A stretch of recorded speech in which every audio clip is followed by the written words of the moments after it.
right, can't let this one slide. Kyle Kulinski going after the 10 Commandments. What the hell is up with that? We're going to get into it. We're going to break that down.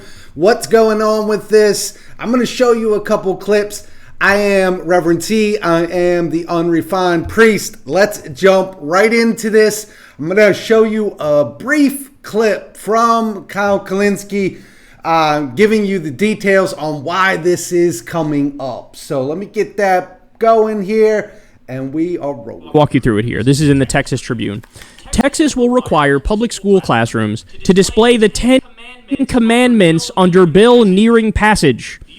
The House of Texas has approved Senate Bill 10, even though a similar Louisiana law was deemed unconstitutional. You don't say. Supporters say Christianity is core to the U.S. Come September, every public school classroom in Texas could be required to display the 10 Commandments under a requirement that passed a key vote in the Texas legislature Sunday. All right, that is the basic gist of it. There is a new bill in Texas. I think the bill is just called 10, and they are attempting to require every public school to display the 10 Commandments. And this is what has gotten Kyle Kulinski all fired up about the 10 Commandments. Let me just say first, I am a Christian. I am a priest in the Episcopal Church. I love Jesus. I am not in favor of this bill. I do not think this bill will pass. I do not think this bill should pass. I don't think that this sort of thing has the effect that we would hope that it would have. I think what it does is it stirs up opposition like Kyle Kulinski, and it gets them all angry and frustrated. And I don't think that's particularly what you want to do. But let me tell you why I don't support this. I am in favor of schools focusing on education and churches focusing on Jesus. And I know a lot of people say, well, the country gone downhill ever since we took religion out of the classroom. Maybe. But those teachers back then were different than these teachers today. And I don't want these teachers today teaching my kids about Jesus. I don't trust them to teach my kids correctly about who Jesus is and what Jesus did. So I want religion completely out of the schools because I don't trust the teachers to give an accurate representation of who Jesus is. I don't even trust half the clergy. Like, to be honest with you, probably more than half the clergy to talk about Jesus. I definitely don't want teachers talking about Jesus. I want parents talking to their kids about who Jesus is and what Jesus did for them. I want churches with a robust Christology coming alongside and teaching about who Jesus is and what Jesus did. I don't need it in the schools. I don't want it in the schools. I'm really happy with no 10 Commandments and no praying in schools, because that opens up opportunities for crazy ideas about who Jesus is to be taught, and I don't want to deal with that. We have a hard enough time dealing with crazy clergy. We really do. I don't want teachers with that. So as far as that goes, as far as Bill 10, Kyle Kulinski and we're on the same page. I agree with him. And if he just would have stuck to the bill and politics, we would have been fine.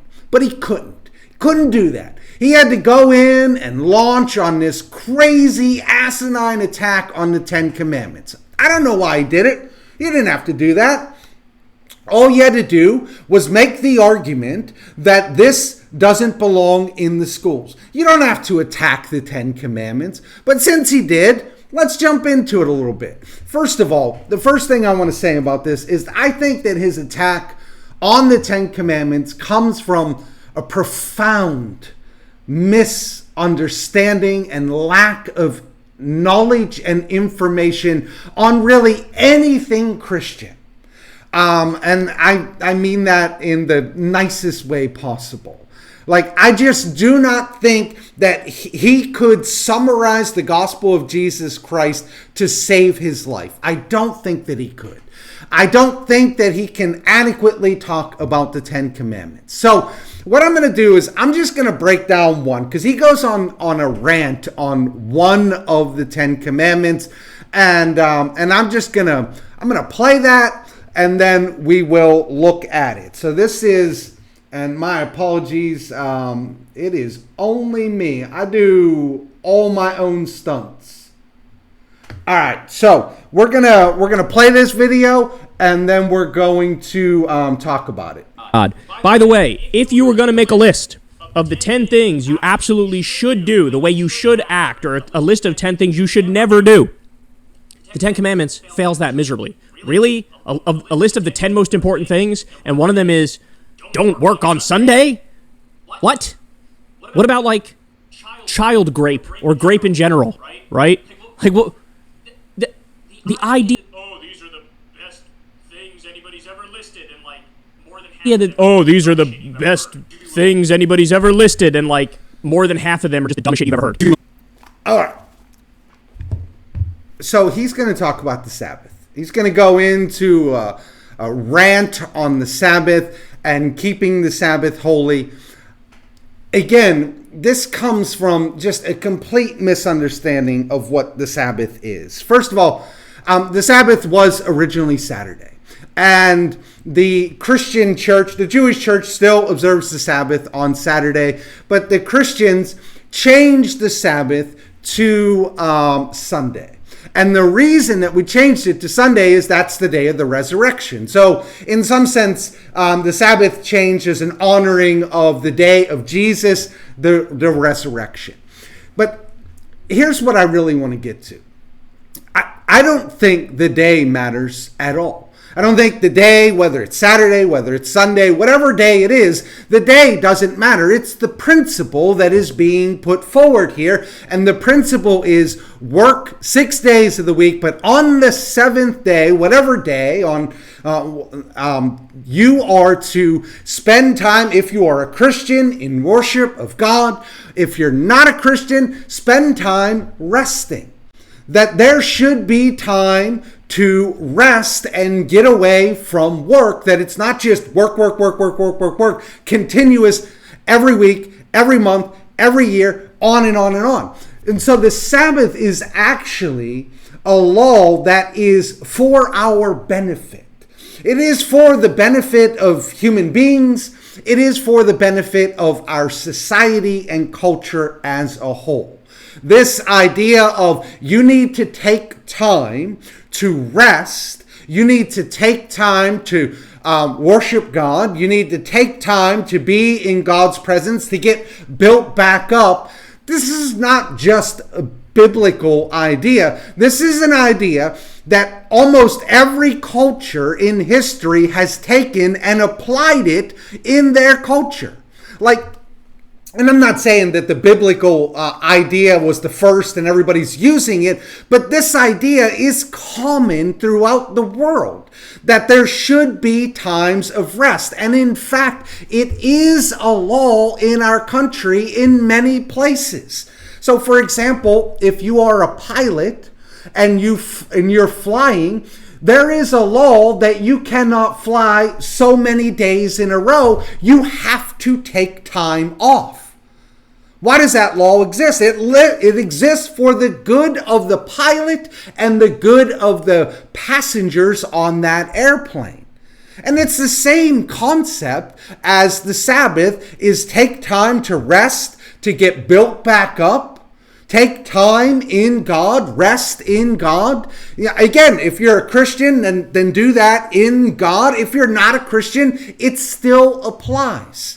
But it's not just pilots. Surgeons have the same role. Truck drivers have the same role. Really, anybody who drives for a living has the same role. I drove a car for Quest many years ago, and I had the same role. And so this is a role that does exist, and it does exist for a really good purpose. So to to attack this and to tear it down and to say, oh, this is absolutely ridiculous, that just seems stupid to me. That seems silly. I mean, if you're against Bill 10, which I am, and I'm sure many other people are, but if you're against Bill 10, you don't have to go attacking the 10 Commandments. Now, he's going to go through, I'm not going to play it for you, but he's going to go through and he's going to attack every single one of the 10 Commandments, and then he's going to come up with his own ideas of what should be included in the 10 Commandments. Look, these are laws that have withstood centuries, and they are good for humanity as individuals, and they are good for us as a society. They have withstood the test of time. They are not all the laws of the worst things you can possibly do. Don't do this, don't do that. That's not what the 10 Commandments are. The 10 Commandments are essentially setting up a community under God and the ways in which that God wants them to live. Now, these are 10 laws. In the Old Testament, you have over 600 laws. So don't worry, Kyle. The other laws that you came up with, they're more than covered in the Old Testament. But these are 10 commandments that God gave to Moses to give to the Israelites for how they are to live as one people under one God. I don't think that you have to launch into an attack on the 10 Commandments. I think Kyle Kulinski just comes off as ridiculous at this point.